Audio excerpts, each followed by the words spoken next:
안녕하세요. 저는 올해 48살이 된 남자입니다.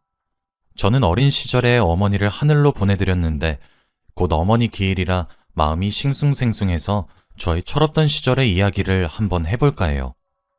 솔직히 사연을 올리기 전에 제가 비난을 많이 받을까봐 걱정이 되긴 했지만 제가 100번 잘못한 일이기도 하고 늘 제 곁에 있으시던 어머니가 너무 보고 싶어서 한번 끄적여 봅니다.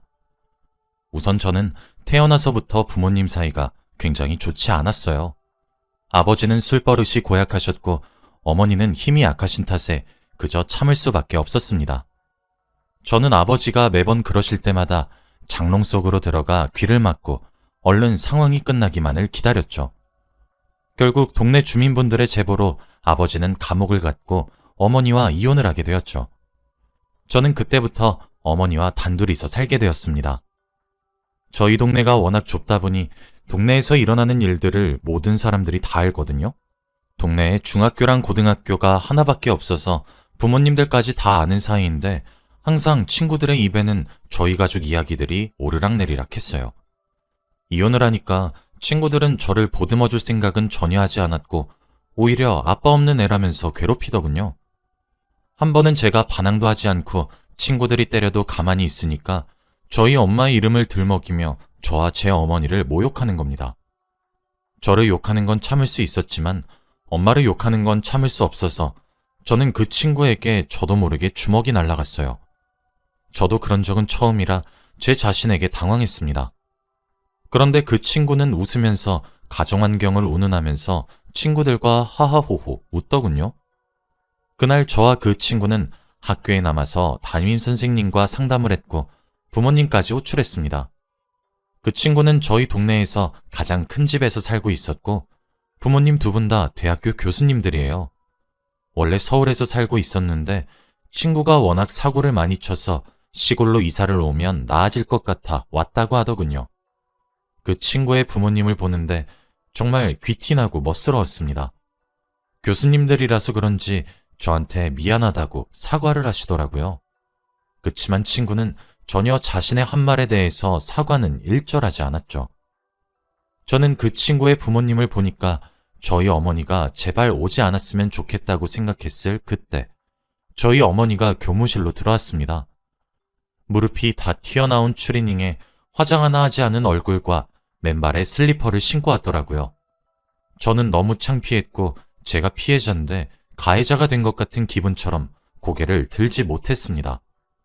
친구도 저희 어머니를 보고 웃으면서 제 귀에다 대고 역시 그 엄마의 그 아들 라고 했죠. 저는 화가 머리끝까지 났지만 그 이야기는 저만 들었기에 상황이 더 커질 것 같아서 꾹 참아버렸습니다. 그때 당시에는 그 몰골로 학교를 찾아온 어머니가 제일 미웠습니다. 어머니가 학교에 오지만 않았다면 저는 그 친구에게 그런 말을 들을 이유가 없었을 거라고 생각했거든요. 저는 학교에서 상담이 끝나고 집으로 돌아와서 책가방을 바닥에 던지면서 엄마에게 엄마, 제발 학교 좀 찾아오지 마! 라고 소리쳤습니다. 왜? 엄마가 우리 아들이 다니는 학교에 간다는데. 엄마 쪽팔린다고. 걔네 부모님 봤지? 대학교 교수님들이야. 걘 우리가 절대 상대할 수 없는 애라고. 그냥 제발 바쁘다고 못 온다고 해. 다신 우리 학교 찾아와서 나 망신 주지 마. 알겠어? 라고 한 뒤 방문을 쾅 닫고 들어갔습니다. 책상에 앉아서 제가 한 말을 다시 생각해보니 말을 너무 심하게 한 것 같더라고요. 사과를 하려고 거실로 나갔을 땐 어머니는 이미 자고 있어서 어쩔 수 없이 사과를 하지 못했습니다. 다음날 아침에 일어나서 거실에 나오니 어머니는 허름한 바지를 입고 좁은 집구석을 걸레질하고 있더군요. 아들, 일어났으면 아침 먹고 엄마 화장실 청소 좀 도와주라. 나 약속 있어. 저는 약속이 없었지만 그저 어머니와 집으로부터 탈출하고 싶었습니다. 아침밥을 먹고 밖으로 나가기 위해 준비를 하고 나오니 엄마가 식탁에서 제가 아침밥을 먹고 남은 반찬들을 모두 양푼이 그릇에 담아서 고추장에 비벼서 우걱우걱 먹고 있더라고요. 양푼이에 비빈 밥을 숟가락 가득 입에 넣고 우물거리면서 먹고 있었고 무릎 나온 바지에 한쪽 다리를 의자 위에 올려놓은 모습이 영락없이 제가 제일 싫어하는 아줌마의 모습이었습니다. 대학 교수님들은 이렇게 안 드시겠지? 라는 생각이 들었네요. 아들, 언제 들어올 거야? 나가봐야 알지. 어머, 얘가 엄마한테 말하는 것 봐. 근데 엄마가 요즘 식욕이 왜 이렇게 땡기지? 살찌려고 그러겠지. 저는 급하게 집에서 나와서 친구들을 만나고 놀았습니다. 저는 솔직히 고등학교 시절에 정말 철없고 막 나가던 아이였어요. 솔직히 지금 생각해보면 많이 후회가 되네요. 그런데 저희 동네가 워낙 작다 보니 제가 밤 12시가 되어서도 집에 안 들어가니까 엄마가 저를 동네 구석구석 찾아다니고 있는 것을 보았습니다. 저는 친구와 같이 엄마가 저를 찾지 못하게 숨었죠. 집에 들어가니 엄마가 거실 땅바닥에 이불도 없이 혼자 누워있더라고요. 어디 갔다가 이제 와? 친구들 만났지. 왜 앉아? 요즘 따라 잠이 잘 안 오네. 근데 너 술 먹었니? 내가 밖에서 뭐라고 다니든 무슨 상관이야. 신경 꺼. 너 엄마한테 무슨 말버릇이야. 엄마 자꾸 힘들게 할래? 내가 가정교육을 잘못 받았나 보지. 그 부모의 그 아들이니까. 하고 방문을 쾅 닫고 방으로 들어갔습니다. 저는 새벽에 물을 먹기 위해서 잠깐 거실에 나가려고 했는데 방문 밖에서 어머니가 우는 소리가 들리더군요. 저는 사과를 할까 생각했지만 너무 낯간지러워서 결국 사과를 하지 못했습니다. 그런데 다음날 학교를 가려고 준비를 하는 도중 탄내가 나서 거실로 나가보니 어머니가 가스레인지에 찌개를 끓이다가 불을 끄는 걸 깜빡했는지 찌개가 냄비 밖으로 새어나오더라고요. 저는 너무 놀라서 당장 불을 끄고 어머니한테 엄마, 이게 뭐 하는 거야? 우리 집 불 낼 일 있어? 라고 했죠. 왜 그래 아들? 내가 언제 저걸 켰다고 그래? 엄마, 제발 정신 좀 차려. 요즘 왜 이래 진짜? 왜 기억을 못하냐고. 건망증이야? 옛날엔 안 그랬잖아. 제발 정신 좀 차리고 살자 엄마. 어? 저는 그 말을 남기고 학교로 왔습니다. 엄마는 공장을 다니면서 돈을 벌고 있었고 저도 알바를 하면서 생활비에 조금씩 보탰어요. 엄마 혼자서 공장에서 돈을 버는 건 너무 벅찰 것 같았거든요. 그런데 학교에 있는데 담임 선생님이 저를 따로 급하게 부르셨고 선생님을 따라가 보니 어머니가 쓰러졌다고 하는 겁니다. 저는 너무 놀라서 당장 조퇴를 하고 어머니가 입원해 있는 병원으로 달려갔습니다. 달려가는 동안 어머니를 앞으로 못 볼 수도 있다는 생각이 들면서 이때까지 불효했던 일들이 떠오르더라고요. 제가 어머니 대신 죽고 싶다는 생각까지 했습니다. 정말 뛰어가는 그 시간이 얼마나 길게 느껴졌는지 몰라요. 가는 내내 하늘에다가 제발 앞으로 어머니 마음고생 안 시킬 테니 제발 살려만 주세요 하고 빌었던 것 같아요. 병원에 갔더니 의사 선생님께서 저희 어머니를 보고 신경성 치매라고 하셨습니다. 최근 들어 어머니가 식욕이 많아지거나 잠이 잘 안 온다거나 혹은 깜빡깜빡 하는 일이 있지 않으셨나요? 라고 하더라고요. 알고 보니 어머니가 양푼이에다가 밥을 먹고 새벽까지 저를 기다리고 그리고 가스불을 끄는 것을 깜빡한 것이 모두 치매 증상이었던 것입니다. 저는 너무 놀라서 의사 선생님, 그럼 저희 어머니가 이제 저를 못 알아보시는 건가요? 라고 했죠. 아니요. 아예 못 알아보시는 건 아니고 아직 초기 증상이라 깜빡깜빡만 하실 거예요. 하지만 시간이 지날수록 점점 더 심해지셔서 나중에는 정신연령이 5세 정도 수준이 되어서 아들분을 10%밖에 못 알아보실 거예요. 옆에서 간호를 꾸준하게 해주셔야 돼요. 저는 그 말을 들으니 눈물이 앞을 가리더군요. 저는 이때까지 불효만 저지르면서 어머니에게는 최악의 아들이었는데 어머니의 마지막 기억이 그렇게 남겨질 거라고 생각하니까 효도 한번 안 해본 제 자신이 너무 한심스럽더라고요. 저는 어머니가 누워있던 병실로 가서 어머니의 손을 꼭 잡았어요. 태어나서 처음 잡아보는 것 같은 엄마의 손은 정말 많이 달았고 해져 있더라고요. 저는 그 자리에서 어머니의 손을 부여잡고 이불 커버가 눈물로 축축해질 때까지 펑펑 울었습니다. 어머니는 며칠 있다가 바로 퇴원하셨고 밀린 병원비를 갚기 위해 저는 매일을 일을 하면서 살았어요. 아침에는 우유 배달을 하고 학교를 마치고는 공장에서 일을 하면서 사니까 하루가 금방 지나갔죠. 아직 어머니는 치매가 초기 단계여서 예전과 다르진 않았지만 계속 일을 하다 보면 피해가 갈 수 있기 때문에 집에만 있어야 했어요. 당연히 어머니는 다니던 공장에서 일을 할 수 없게 되었고 오로지 생활비는 저의 몫이었죠. 어머니가 아프시기 전에는 대학교에 가려고 공부도 열심히 해서 성적도 나름 괜찮았는데 제가 대학교에 가버리면 어머니를 보살펴줄 사람이 없기 때문에 대학교 진학은 포기해야 했습니다. 저는 다음날 학교에 가서 담임 선생님께 돈이 없어서 대학교를 진학하지 않겠다는 말을 했어요. 일부러 어머니가 아프다는 말은 하지 않았습니다. 그러니 선생님은 바로 알겠다고 하더라고요. 그런데 집으로 돌아오니 어머니가 너 대학교 안 갈 거니? 라고 물었습니다. 그냥 나 대학교 안 가고 싶어. 알잖아, 나 공부 안 좋아하는 거. 사실 무척이나 대학교가 가고 싶었지만 어머니 때문에 가지 않는다고 말을 하면 속상해 하실 것 같아서 거짓말을 했어요. 내가 널 어떻게 키웠는데 아빠 없이 자라서 그 모양이라는 소리 안 듣게 하려고 내가 널... 제발 대학교 가, 어? 설마 너 엄마 때문에 대학 안 가는 거 아니지? 엄마 괜찮으니까 우리 아들 하고 싶은 거 다 해. 저는 그 말을 들으니 어머니가 진정으로 원한 건 자신을 돌볼 사람이 아닌 것을 알았습니다. 알고 보니 담임 선생님께서 저의 이야기를 들으시고는 저희 어머니께 전화를 했더라고요.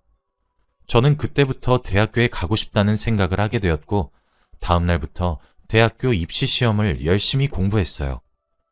몇 달 뒤 제가 가고 싶다던 대학교에 합격을 하게 되었고 저와 엄마는 부둥켜 안고 동네를 뛰어다녔습니다. 어머니는 우리 아들 역시 해낼 줄 알았어. 그동안 너무 수고 많았어. 라고 해주시더군요. 저는 그렇게 입학을 앞두고 있는데 예상치 못한 복병이 나타나 버렸습니다. 바로 대학교 등록금이에요. 저는 일을 하면서 대학교 등록금을 어느 정도 모아놨었는데 워낙 생활비를 저 혼자 벌다 보니까 생활비로 조금씩 쓰여서 등록금이 조금 모자라더군요. 저는 대학교 원무과에 전화기를 빌려 어머니께 돈이 부족하다는 말을 하니 어머니는 아들아, 돈이 안 되겠다. 돌아와라. 라고 하셨고 저는 알겠어. 나 대학 안 가도 괜찮아. 꼭 성공해서 우리 엄마 행복하게 해줄게. 라고 한 뒤 전화를 끊었습니다. 그런데 몇 분 뒤 원무과 전화기로 어머니가 다시 전화가 왔고 아들아, 등록금 마련했어. 라고 하시는 겁니다. 저는 어머니께 등록금 납부 마감 시간이 얼마 남지 않았으니 최대한 빨리 뛰어서 오라고 했어요. 저는 원무과에 어머니가 곧 오실 건데 조금만 기다려주세요. 라고 했는데 곧 마감입니다. 시간 전에 안 들고 오시면 입학 안 돼요. 라고 하는 거 있죠.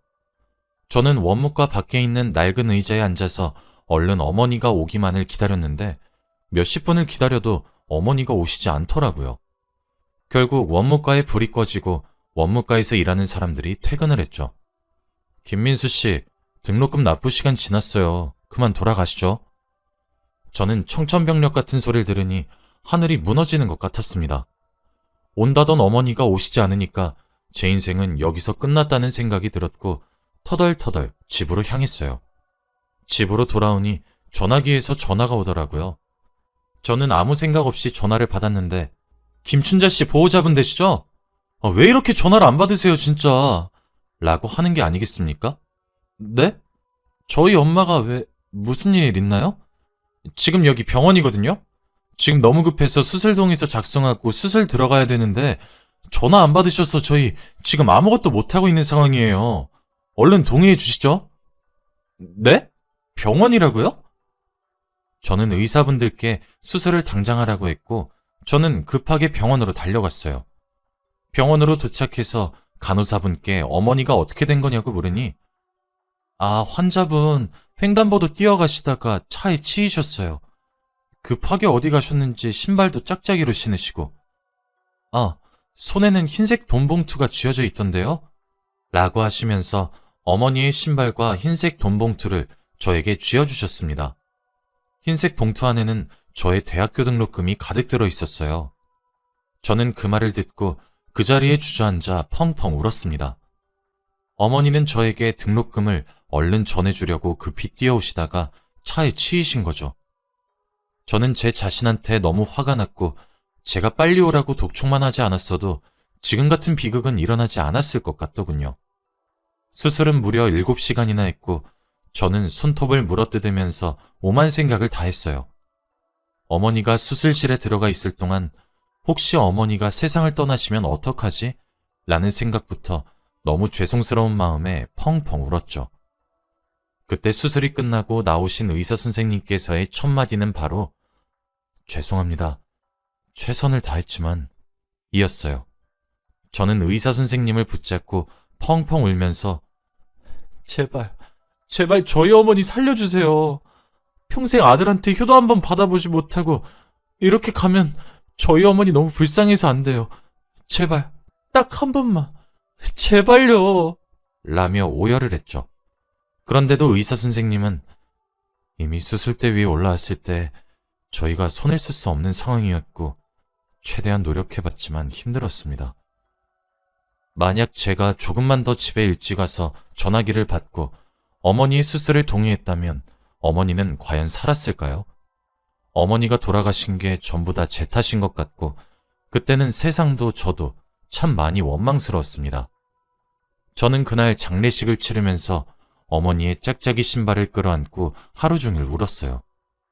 집으로 돌아와서 어머니의 물건들을 정리하는데 어머니의 옷장 안쪽에서 쪽지 한 장이 발견되었습니다. 저는 그 쪽지를 열고 읽은 순간 오열했어요. 아들아, 엄마야. 이 편지를 읽고 있으면 내가 아마 이 세상에 없는 거겠지? 우리 아들 탓 아니니까 너무 슬퍼하지 마. 내가 치매라서 나중에 우리 아들 얼굴도 못 알아보면 어떡하지? 엄마 그러면 너무 슬플 것 같아. 난 평생 우리 아들 하나만 보고 살았는데 솔직히 엄마 너무 무서워. 아들, 너가 상상하는 이상으로 엄마는 널 매우 사랑한단다? 우리 민수가 엄마의 아들로 태어나줘서 너무 행복했어. 이제부터는 엄마 생각하지 마라. 아들, 엄마가 미안해. 그리고 사랑해. 저는 편지를 다 읽고 펑펑 울었고 어머니도 편지를 쓰다가 우셨는지 편지지는 쭈글쭈글 하더군요. 저는 꼭 엄마 목까지 열심히 살아야겠다고 결심했고 그날 이후부터 하루도 빠짐없이 일을 했습니다. 매년마다 어머니의 길이 다가오면 저도 모르게 마음이 울적해지고 과거의 제가 생각나면서 늘 죄송스러워요. 지금 생각해보면 너무 후회스럽고 시간을 되돌리고 싶은 마음뿐입니다. 효도를 하지 않은 제 자신한테 너무 화가 나고 어머니가 너무너무 보고 싶네요.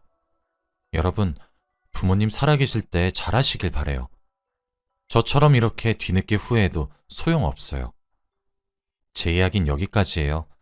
들어주셔서